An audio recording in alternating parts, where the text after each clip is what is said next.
20년 후, 오헨리. 경관 한 명이 골목을 순찰하며 지나갔다. 보기에도 의젓한 걸음걸이였다. 약간 거드름을 피우는 듯한 그 걸음걸이는 경관의 오래된 습관이었다. 밤 10시가 조금 안 된 시간이었다. 그를 보고 있는 사람은 아무도 없었다. 인적이 끊긴 거리에 찬바람이 몰아쳤다. 곤봉을 빙빙 돌리면서 경관은 조심스러운 눈으로 주변을 살폈다. 거리는 쥐죽은 듯 조용했다. 그는 시민의 치안을 보호하는 경찰관의 훌륭한 표본이었다. 골목마다 가끔 담배가게나 노점 식당의 등불이 보였으나 대부분의 가게는 일찌감치 닫혀 있었다. 어느 지점에 이르렀을 때 경관은 갑자기 걸음을 멈추었다. 철문상 전파 앞이었다. 어둠을 등지고 한 사나이가 입담배를 물고 서 있었다. 경관은 곤봉을 쥔 손에 잔뜩 힘을 주며 사나이에게 다가갔다. 경관이 다가가자 사나이가 재빨리 말을 꺼냈다. 저는 수상한 사람이 아닙니다. 그저 친구를 기다리고 있을 뿐이지요. 20년 전에 이곳에서 만나기로 약속을 했거든요. 물론 거짓말이 아닙니다. 한번 들어보시겠어요? 약 20년 전 바로 이 자리는 음식점이었습니다. 빅조라는 별명을 가졌던 브레디라는 친구가 음식점 주인이었지요. 경관은 고개를 끄덕이며 대답했다. 틀림없군. 그 식당은 바로 5년 전까지 있었소. 사나이는 성냥을 켜서 입담배에 불을 붙였다. 그 불빛에 눈이 날카롭고 턱이 네모진 창백한 얼굴과 오른편 눈썹 옆에 찍힌 조그만 상처 자국이 나타났다. 넥타이 핀은 묘한 방식으로 끼운 큼직한 다이아몬드였다. 그러니까 지금으로부터 20년 전 오늘 밤, 사나이가 계속해서 말을 이어나갔다. 저는 브레디의 음식점에서 지미와 함께 저녁을 먹고 있었습니다. 지미는 이 세상에서 하나뿐인 저희 친구였지요. 우리는 둘 다 뉴욕에서 자랐습니다. 그때 저는 18살이었고 지미는 20살이었습니다. 저는 그 이튿날 한재산 잡기 위해 서부로 떠나기로 되어 있었지요. 함께 가고 싶었지만 지미는 무슨 일이 있더라도 뉴욕을 떠나지 않겠다고 했습니다. 이 세상에서 뉴욕보다 더 좋은 곳은 없다고 생각했으니까요. 그래서 우리는 약속했습니다.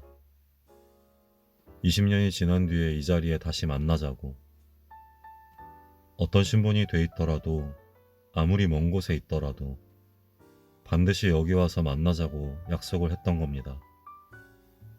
경관은 사나이의 말에 호기심을 나타냈다. 그거 참 재미있군. 하지만 재회까지 20년이라는 세월은 좀 긴 것 같군요. 그래, 일단 헤어진 후 그 친구한테서 무슨 소식은 없었어?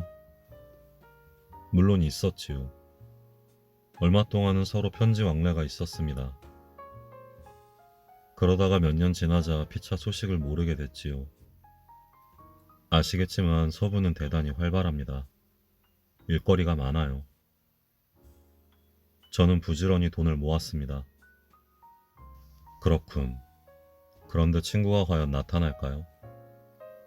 지민은 반드시 저를 만나러 나타날 겁니다. 죽지 않은 한은 말이죠. 그는 정말 고지식하고 정직한 사람이었으니까요. 약속을 잊어버릴 리가 없습니다. 저는 1000마일이나 여행해서 여기까지 온걸요. 약속을 지키기 위해서 말입니다. 사나이는 주머니에서 시계를 꺼냈다. 뚜껑에는 화려한 문양의 다이아몬드가 박혀 있었다. 이제 시간이 다 됐군요. 꼭 10시 정각이었어요. 우리가 이 음식점 문 앞에서 작별한 것은. 서부에 가서 한미천 두둑하게 잡았소? 그야 물론이지요. 저는 서부에서 남의 돈을 뺏으려고 하는 약삭빠른 놈들과 경쟁해야 했습니다.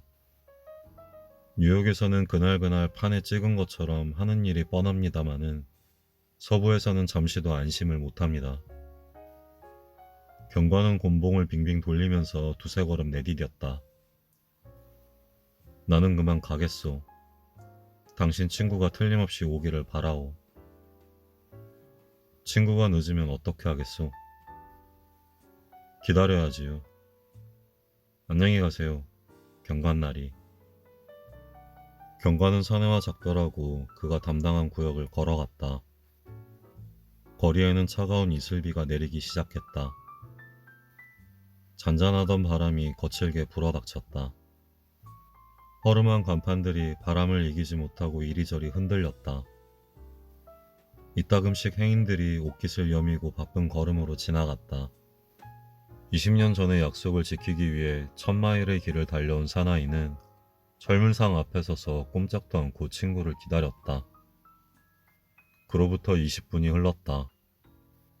인기척과 함께 길 건너편에서 한 사나이가 다가왔다. 그는 긴 외투를 입고 있었다. 키가 아주 큰 사나이였다. 오, 거기 서 있는 게 보브인가? 다가오던 사나이가 반신반의하며 물었다. 그대가 지미 웰즈인가? 철물상 앞에 서서 기다리던 사나이가 큰 소리로 물었다. 그렇다네. 두 사람은 포옹했다. 살아있는 한 반드시 여기서 만날 줄 알았다. 20년이라니. 정말 많은 세월이 흘렀구나. 옛날 식당은 없어진 모양이군. 그래, 보브. 서부는 경기가 어떤가? 키 큰 사나이가 물었다. 그야 대단하지. 내가 바라는 건 뭐든지 다 있어. 그런데 너 참 많이 변했구나. 키도 예전보다 커졌고 목소리도 완전히 바뀌었어. 골목이 어두웠으므로 보부는 지미를 잘 보기 위해 고개를 들었다. 20이 넘어서 키가 다시 자랐어. 지미는 변명하듯 대답했다. 그렇군. 이곳 뉴욕 생활은 어때? 그럭저럭이지 뭐. 난 시청 공무원으로 근무하고 있네. 자, 여기서 이럴 게 아니라 이제 그만 가세. 내가 잘 아는 집에 가서 한잔하면서 천천히 옛날 얘기나 하자고. 두 사람은 팔짱을 끼고 골목을 빠져나갔다. 서부에서 온 사나이는 자신이 출세한 경로를 한바탕 늘어놓기 시작했다.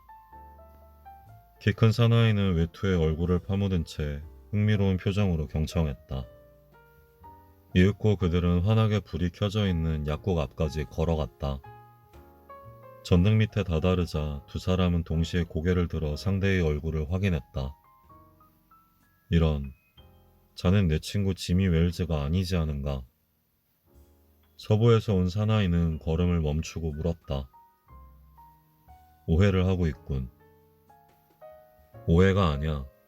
아무리 20년이라는 세월이 길다 해도 매부리 코가 납작하게 주저앉을 만큼 길지는 않아. 키 큰 사나이가 대답했다. 하지만 20년 동안에 착한 사람이 악한으로 변하는 예는 얼마든지 있지. 아, 그렇다면. 서부에서 온 사나이는 키 큰 사내의 소나기에서 벗어나기 위해 몸부림쳤다. 넌 지금 끌려가고 있는 거야, 보브. 내가 이쪽으로 올 것 같다고 시카고 정보국에서 전보 연락이 있었지. 순순히 따라오겠나? 매우 어리둥절한 표정이로군. 어떻게 된 일인지 궁금한가? 그렇다면 편지가 있으니 창 밑에서 읽어보게. 외근 중인 내 동료 지미 웰즈 경관이 자네에게 전해주라고 한 편지일세. 서부에서 온 사나이는 떨리는 손으로 편지를 펼쳤다. 거기에는 이렇게 적혀 있었다. 친애하는 보브에게. 나는 우리가 20년 전 약속한 시간에 그 장소로 나갔다네. 그런데 불행하게도 지명 수배자의 얼굴을 보고 말았지. 자네가 성냥을 켜서 입담배에 불을 붙일 때였다네. 하지만 어떻게 내 손으로 친구를 체포할 수 있겠나. 그래서 이렇게 다른 형사에게 부탁을 한 것이네. 지미로부터.